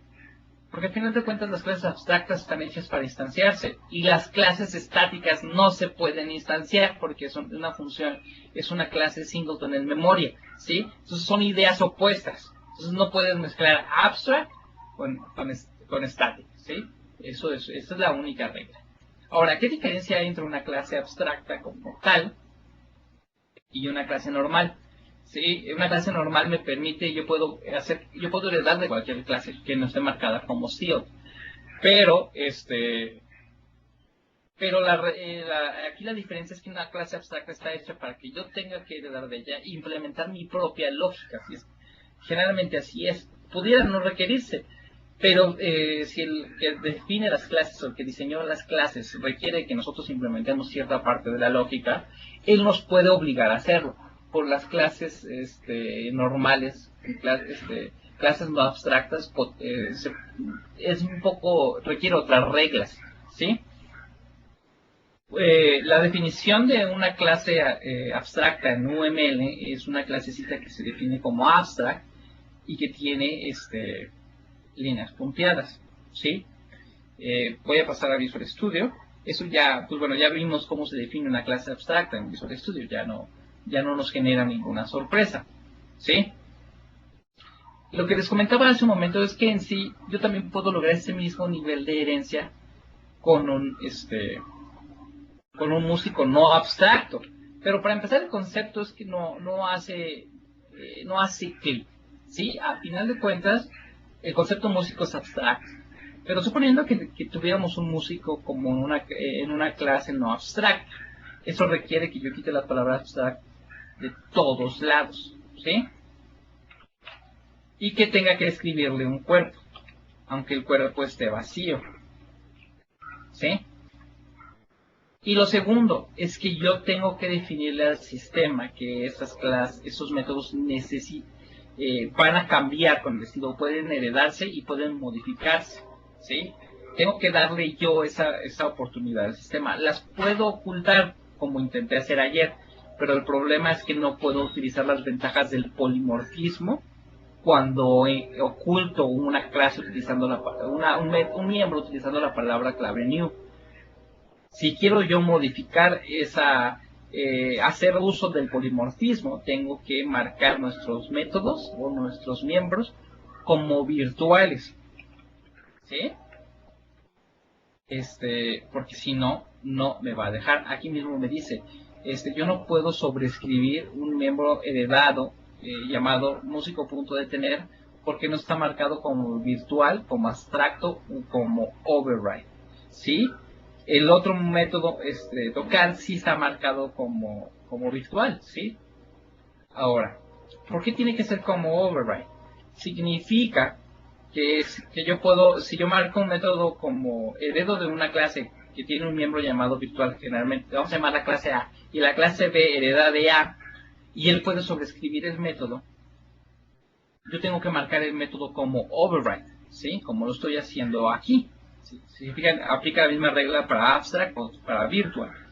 Pero eso significa que este mismo método me da la ventaja de que si yo heredo de la clarinetista y tener un clarinetista soprano, por así decirlo, yo puedo sobreescribir otra vez el método de tener o tocar o cualquier otro método que esté o miembro que esté marcado como override, ¿sí? Y eso hace que yo pueda mantener o permitir reglas de continuidad en la herencia, ¿sí? Así como está el método, yo puedo dar F6 y la funcionalidad debe ser exactamente igual, ¿sí? Tocar violín, tocando clarinete. Entonces, se fijan, hacer que una clase no abstracta me permita herencia y permita obtener las ventajas del polimorfismo, tengo que marcar mis métodos como virtuales, ¿sí? Yo no lo considero como una desventaja per se, pero eso requiere mucho del tipo de aplicaciones y del tipo de herencia que estemos tratando de manejar. Un buen sistema orientado a objetos se recomienda que aproveche todas las capacidades y todas las bondades que ofrece la orientación a objetos para así crear un dominio mucho más real y que realmente represente objetos en la vida real. O sea, ¿a qué me refiero?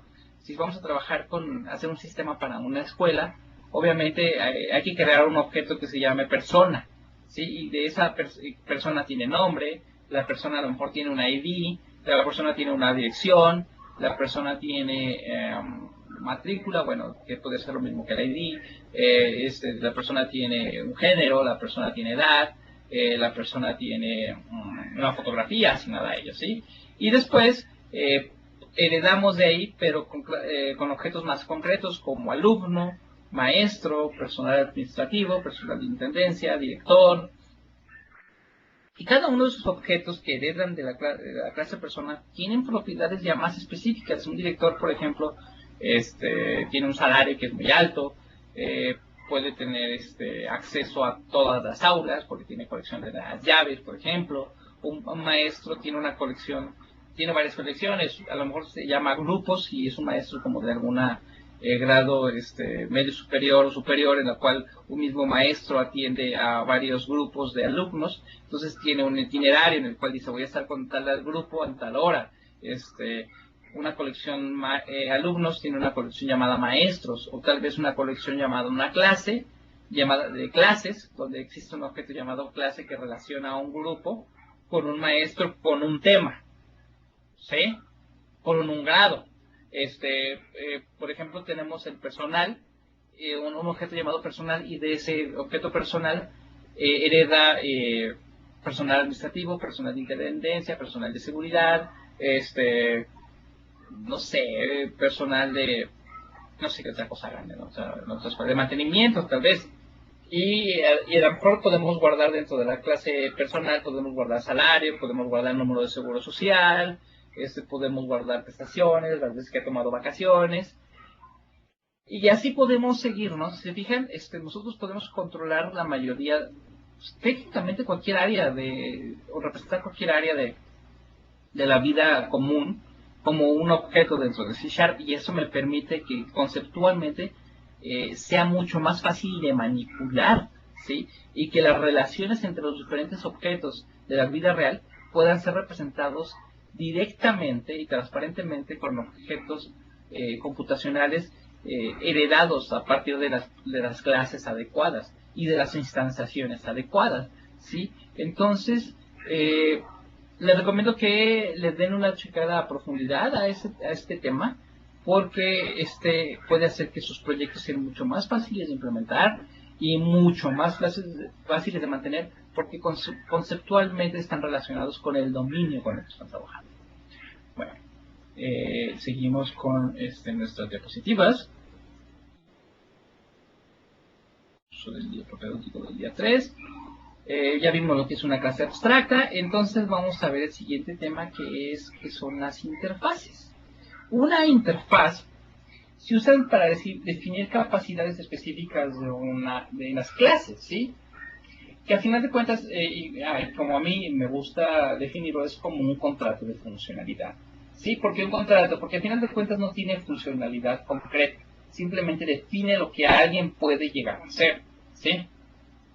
Es muy similar a una clase abstracta, como preguntaba hace un momento Afu, pero con la diferencia de que solo contiene miembros abstractos.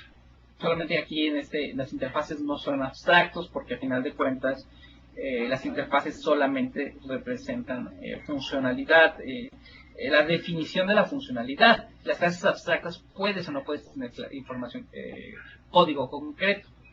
Y cuando se usa una interfaz y se hereda, a partir de ella se le llama que se implementa una interfaz. La forma en cómo se escribe una interfaz por estándar, esto es de facto, no es la regla. No es una regla que el compilador le hace una excepción si no se cumple, pero se le conoce como una regla de facto. Es que todas las interfaces empiezan con la palabra I mayúscula y que después tengan el nombre de la interfase. Ojo, necesitamos hacer uso de la palabra clave interfase, ¿sí? Las interfaces permiten implementar los métodos, más bien los siguientes miembros. Métodos, propiedades, indexadores y eventos. Estos no permiten definir cosas como campos, ni operadores, ni nada por el estilo, simplemente los que acabo de mencionar. Las interfaces se usan para crear un grado más amplio de desacoplamiento, permitiendo un uso más general de polimorfismo. Recuerdan que el polimorfismo es la capacidad de utilizar o de ejecutar un método utilizando una definición más ambigua de esos objetos sobre clases o sobre objetos más concretos. Pues ahorita vamos a realizar un ejercicio para que vean a qué se refieren. Una de las ventajas que tiene las interfaces es que, y bueno, qué bueno que tocamos este tema. Resulta que C Sharp, entre las múltiples formas o de las múltiples reglas que se usaron para definir C Sharp, una de las más estrictas es que solamente puede haber herencia simple o herencia sencilla. Eso significa que una clase concreta puede heredar única y exclusivamente de otra clase, ¿sí? Hay lenguajes que son mucho más valientes, que pueden heredar de múltiples clases al mismo tiempo, pero es un verdadero problema eso. Es súper difícil de mantener y puedes causar muchos problemas. Sobre todo si comparten miembros comunes, ¿sí? En C Sharp se limitó esa capacidad y se dejó solamente en herencia sencilla. Entonces solamente podemos heredar de una sola clase, ya sea una clase concreta o sea una clase abstracta. Pero con las interfaces no sucede lo mismo. Nuestras interfaces podemos heredar de cualquier número de interfaces que sea requerida, porque a final de cuentas son contratos, ¿sí? Entonces podemos identificar varios contratos. Y ahorita vamos a ver en un ejemplo a qué me refiero. Suponiendo que tenemos, vamos a regresar a nuestro código de C#. Vamos a ver el ejemplo de qué sucede cuando trabajamos con con una orquesta más grande. Suponiendo que de repente nuestra orquesta creció y ya nos dieron más presupuesto. El Fondo de Cultura Económica y nos dijo, van a contratar un nuevo músico, pero solamente nos contrató nos alcanzó para contratar ¿qué les gusta? Algo barato. Un triangulista. Entonces vamos a definir nuestro clase triangulista, que hereda de músico, obviamente. Y que dice public, es constructor, y le definimos, ¿sabes qué? Este músico tiene instrumento, es un triángulo.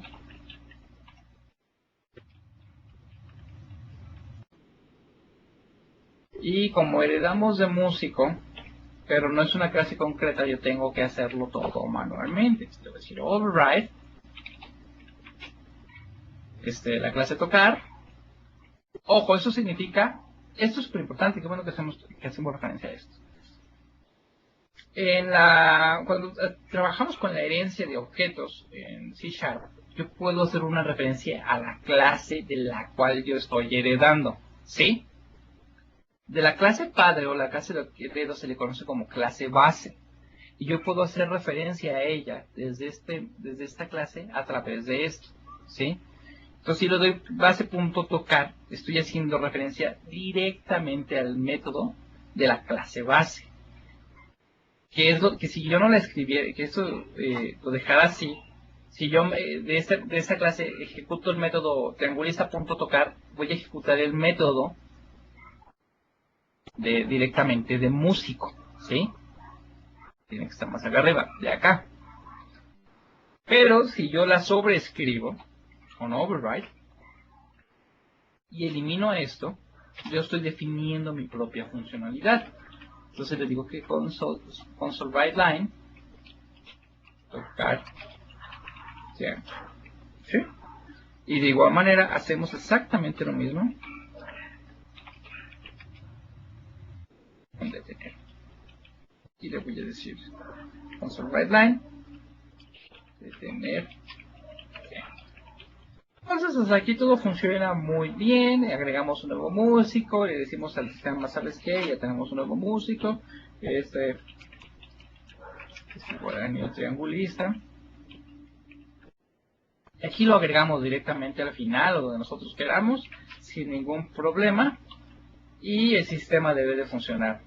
Tocar violín, tocar clarinete, tocar triángulo, empieza a tocar la sinfonía, bla bla bla bla bla bla bla bla. Cuando se detiene la música, el director le dice a todos que se detengan, le dice a todos los músicos que se detengan y los músicos se detienen. Hasta aquí muy bien, ¿sí? Pero de repente el director se da cuenta de que tiene un problema, de que necesitan los músicos afinar sus instrumentos, ¿sí? ¿Por qué? Porque empezaban a tocar en frío y o Coldplay, y lo que sucede, pues se escuchaba muy mal. Entonces el director necesita indicarle a los músicos que se pongan a afinar sus instrumentos antes de que empiece la orquesta. Pero eso me lleva a otro problema muy grande, que no todos los instrumentos se pueden afinar per se. ¿Por qué? Porque ¿cómo afinas un triángulo? Les preguntaría ahorita en viva voz si estuviéramos en un aula, pero a fuerza de que yo sepa un triángulo, ¿cómo lo afinas? A final de cuentas, ya contiene una afinación que está muy basada en la temperatura actual y todo eso, pero esas cosas no se pueden controlar. Bueno, sí, pero pero no mucho, ¿no? Es como afinar un set de platillos, ¿no? No puedes. Ya vienen con una afinación predeterminada y con la única forma en que puedes controlar el sonido que tú quieres es con la intensidad de tu golpe, como lo tocas. Entonces, no todos los instrumentos se pueden afinar, pero los instrumentos que se puedan afinar yo necesito que se afinen, ¿sí? Entonces, para definir esa funcionalidad, lo que voy a crear va a ser una interfase. Llame y afinar o y afinable. De hecho, todos tienen que estar como en imperativo. Esa es otra de las reglas no escritas, ¿sí? Por eso ¿se acuerdan que decía ir numerable? Es porque se puede numerar. Entonces, todos los objetos que implementen tal o cual interfaz es porque se puede aplicar esa acción. O sea que todas las interfaces, todos los músicos que implementan la interfaz y afinable es porque pueden afinar su instrumento, ¿sí? Entonces, las interfaces me requieren que yo defina una acción o un método sin cuerpo. Eso se define de la siguiente manera. Defino el tipo de retorno, el nombre del método que voy a definir, que en este caso es afinar, los parámetros que le voy a definir y se acabó, sin cuerpo. Ahora, ustedes se van a dar cuenta de que no lleva un tipo, es un modificador de acceso, ¿sí? Eso significa que los miembros de la interfase no es que nos dejen, sean privados, sino que al contrario, significa que los miembros tienen que ser públicos. De hecho, como siempre tienen que ser públicos, se omite el modificador de acceso para evitar que exista una confusión. Y ustedes se preguntarán, ¿por qué los miembros de una interfase siempre son públicos? Esto es porque si un método o un objeto implementa una interfaz, si yo hago uso de esa del objeto como si fuera la interfaz, por así decirlo, siempre debo tener acceso a esos miembros, ¿sí? Entonces, siempre tienen que estar presentes. Entonces, la única forma en como siempre estén presentes es siendo públicos. Por eso entonces, por default, son todos públicos. Y esa interfaz yo la puedo implementar en los métodos que yo requiera, en los objetos que yo requiera. Por ejemplo, que el clarinetista obviamente es músico. Entonces, a un lado de mi clase base, yo le defino también hereda de IA final o implementa IA final. Y el sistema me dice implementa la interfase explícita o implícitamente. Existen dos tipos de implementar la interfaz. Si se fijan, aquí dice que implementar la interfaz de manera explícita, yo tengo que definir el nombre de la interfaz punto a final. ¿Sí? Se agrega el nombre de la interfaz al principio. Si yo lo hago de manera implícita, que hasta tiene implícito el nombre, me lo va a generar como un método normal. Tiene dos implicaciones. Ahorita lo vamos a hacer sobre la hora. Primero vamos a hacer, la primera clase la vamos a imprimir de manera implícita. Si fijan, me agregó el método aquí y le vamos a poner console by line, afinar clarinete. ¿Sí? Y la segunda, músico violinista, que el violinista también necesita afinar. De hecho, es el primero que necesita afinar porque es el que le va a dar el tono a todos los demás miembros de la orquesta, ¿sí? Entonces le decimos sí afinable y le vamos a decir implementalo explícitamente y me lo agrega al final. Se fijan, agrega esto, ¿sí? También no me la agrega como si fuera privada, ¿sí? Y acá me la agregó como si fuera pública. Chequen eso porque es muy importante. Ahorita vamos a ver las implicaciones. Entonces le vamos a dar console by line y le vamos a decir afinar violín. Violín lleva acento, yo no sé por qué no lo he escrito antes. Digamos en un aula y estuviera de frente, Rodrigo ya me hubiera aventado un gis o un borrador en la cabeza. Bueno, cuando hacemos referencia a esto aquí arriba, se supone que violinista y clarinetista ya implementaron la interfaz, pero cada quien lo hizo de manera diferente. ¿Cómo nos vamos a dar cuenta de eso? El violinista lo hizo de manera explícita. Entonces significa que si yo quiero hacer uso del instrumento de la afinación de manera directa sobre esa clase, no puedo hacerlo, ¿sí? ¿Por qué? Porque yo definí que solamente se puede utilizar cuando se hace a través del concepto de la interfase, ¿sí? Entonces, ¿cómo puedo hacer ese uso? Haciendo algo más o menos así. Tratando un violinista como algo que se pueda afinar, como afinable. Entonces le digo, y afinable, violinista afinable, es igual a violinista. Y aquí tengo que hacer un cast. Puedo hacerlo de los dos tipos de cast que hemos definido. El primero, que es un cast más explícito, utilizando la palabra clave as. Y cuando lo que estoy diciendo es convirtiendo violinista o representando o tratando a mi violinista como si fuera nada más y afinable. Eso me va a repercutir en que su número de métodos está más limitado. ¿Por qué? Porque solamente me va a dar el método afinar. ¿Sí? Y ven, aquí significa que solamente cuando se declara de manera explícita, solamente puedo hacer eso. La razón de un método de que se definen las interfaces explícitas es porque se puede dar la capacidad que si tú implementas dos o más interfaces, algunas pueden tener un nombre de miembro similar, ¿sí? Entonces, si implementáramos directamente de ellas, chocarían. ¿Por qué? Porque no puedes tener dos miembros o dos métodos que tengan el mismo nombre, es decir, que tengan el mismo nombre, el mismo tipo de retorno y los mismos tipos de argumentos en el mismo orden. La firma sería igual, no puedes hacer eso. Si los declaras de manera explícita, como estás definiendo el nombre de la interfaz justo antes del nombre del miembro, no hay ningún problema porque tienen un nombre diferente. ¿Sí? Al final de cuentas el nombre de la interfaz forma parte del nombre del miembro. Entonces se cumple la regla y no van a chocar los elementos. Ahora, si lo vemos dentro del clarinetista, como está declarado de manera implícita, yo puedo hacer uso de afinar. ¿Por qué? Porque está como público, ¿sí? Entonces por eso tengo acceso a afinar directamente. Pero ahí no me sirve de nada, porque yo no quiero decirle al sistema o al director de la orquesta que lo hacerlo uno por uno. El director de la orquesta le dice, ¿saben qué? A todos los que tengan que afinar, afinen su instrumento en este momento. Entonces hay que darle la regla, hay que inventarle la regla al director de la orquesta. Le decimos public.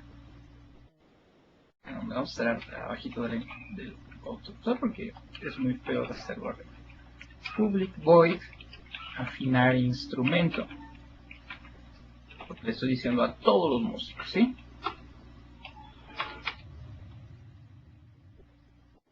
Y le voy a decir al sistema que a todos los músicos, si implementan esa interfaz, que afinemos. Entonces decimos for each, a todos los músicos que son de este tipo, y le preguntamos si el ítem is afinable.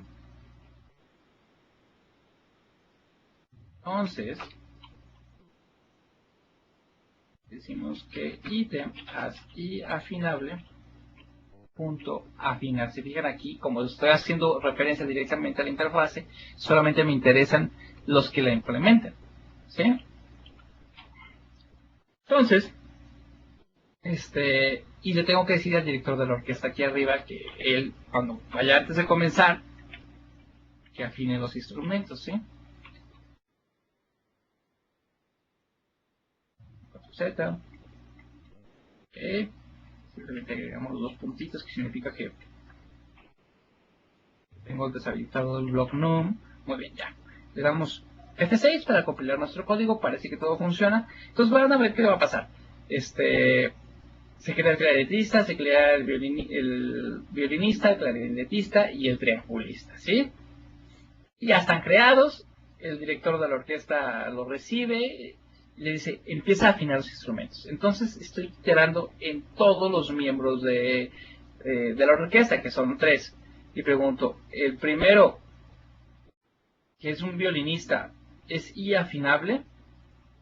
Y me dice que sí es I afinable. Entonces él va a afinar el instrumento.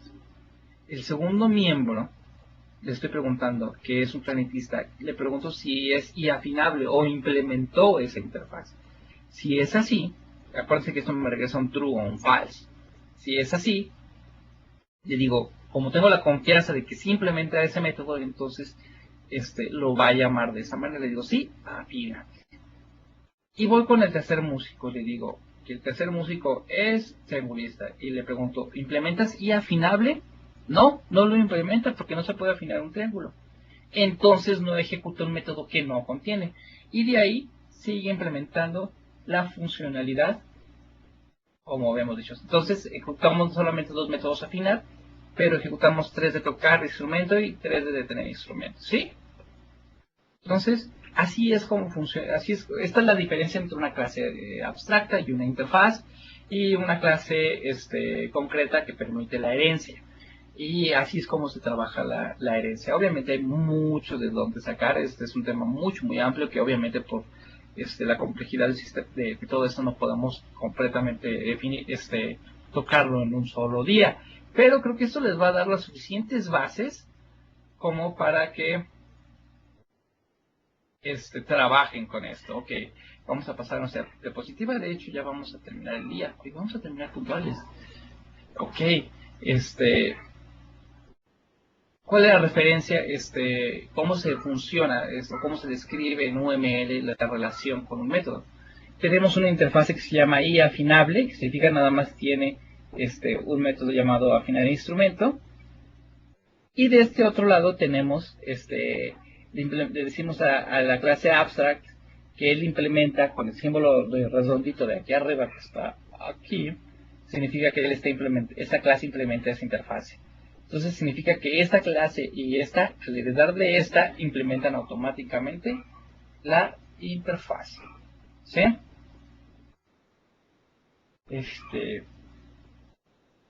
Miren, tengo por aquí una nota que dice, solo los triángulos, los gongs y los bongos no se afinan. Esto es como una nota cultural. Y pues bueno, con eso llegamos al fin de este día en nuestro curso propedéutico de C# 6.0. Los temas que vimos hoy, pues bueno, estuvo muy relajado en comparación de los 2 días pasados. Fue colecciones básicas, vimos arreglos, listas, diccionarios. Vimos lo que es la herencia y la programación orientada a objetos en general, y vimos la diferencia entre una clase abstracta y una clase interfaz, y las interfaces. No son clases, son interfaces. Con esto pues damos por terminado el día de hoy. Si tienen alguna pregunta o que queremos que resolvamos antes de terminar el día de hoy, lo podemos resolver. ¿Qué es un predicado? Un predicado es un delegado dentro de la programación en C#, ¿sí? Es un objeto que representa una función que se va a ejecutar, pero que la podemos manipular como un objeto. Eso lo vamos a ver mañana que veamos la diferencia entre los métodos anónimos y los métodos lambda, ¿sí? Al final de cuentas, un predicado es una forma de llamar a cualquiera de los dos. Recuerda que primero tenemos los métodos y luego después tenemos una forma de manipular los métodos como un objeto que se llama delegado.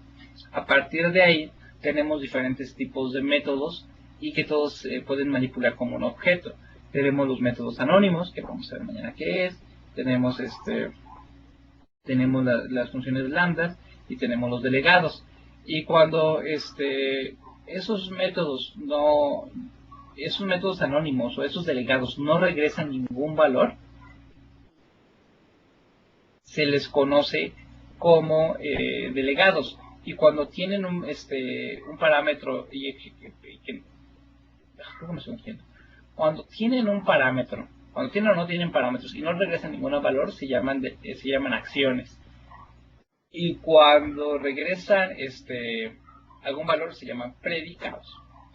Edison vuelve a preguntar, ¿nos recuerdas las propiedades de la herencia? Claro que sí, con mucho gusto. Son abstracción, encapsulamiento, modularidad, polimorfismo y herencia. ¿Este curso sobre Xamarin tendrá algún certificado por parte de Microsoft? Esa respuesta no la tengo yo, la tendría Rodrigo. Se la preguntamos al final del curso. Creo que te van a dar un certificado, pero no sé si tenga validez de Microsoft. Para empezar, no porque tenga validez de Microsoft, porque al final de cuentas es de Xamarin. Pero bueno, vamos con la siguiente pregunta. Que sí tendrá validez. Por ahí se va a dar un diploma digital por parte de Microsoft México. Entonces, yo también quiero mi diploma. Muy bien. La siguiente pregunta por Francisco Villón. La programación en objetos requiere un alto nivel de abstracción del código a desarrollar. ¿Cuál es la mejor estrategia para organizar esto cuando se quiere desarrollar una aplicación? Újole, esta es una pregunta a nivel filosófica. No es que se requiera un alto nivel de abstracción, pero se recomienda. Y no tiene que ser tan alto, o sea, no puedes abstraer absolutamente todo, no, no se puede, eso es técnicamente imposible. Por eso, alguna vez hace años leí que el concepto de clasificar se le conoce como ignorancia selectiva, porque yo estoy decidiendo qué métodos, qué cosas ignorar para poder simplificar mi objeto. Por ejemplo, si nosotros nos dedicáramos a clasificar todos los árboles en programación orientada a objetos, no se nos iría el mundo ahí. ¿Por qué? Porque sería muy complejo crear todas las clases que representen todos los posibles tipos de árboles, y con todas sus variaciones. No se puede. Entonces nosotros tenemos que definir qué cosas vamos a ignorar y qué cosas nos sirven al momento de definir nuestros objetos. Entonces, ¿qué técnicas? Eso te lo va a dar tu negocio, ¿sí? A final de cuentas. Quieres manejar alumnos, maestros y clases, utiliza esas 3 clases y se finí. Pero si requieres mayor control o mayor grado de información relevante para tu aplicación, pues ve agregando las propiedades conforme las vayas definiendo. La ventaja de que se hagan sobre objetos y sobre clases es que si tú modificas una clase, no te pasa nada, no va a perjudicar las otras clases que hayas creado, ¿sí? A menos que hayas creado dependencias ya muy, muy grandes, eso es otra cosa. Pero la referencia, aquí la mejor práctica es, empieza siempre por lo más sencillo, ¿sí? Define tus objetos lo más limitados posibles, lo más abstractos, por así decirlo, en el sentido de que con muy poquitas propiedades y por muy poquita funcionalidad, y conforme vaya requiriendo, vaya creando más objetos o agregando más propiedades conforme lo requiera tu aplicación. Y pues bueno, parece ser que esa es la última pregunta que tenemos ahorita. De momento pues ya no tengo ninguna otra, ya no hay más. Entonces no me queda más que agradecerles a todos por su tiempo. Esperamos que les haya gustado la presentación del día de hoy. No me despido, mañana continuamos con las siguientes presentaciones. Ha sido un honor para mí estar con ustedes y no me queda más que desearles a todos muy buenas noches. Nos vemos mañana. Hasta luego.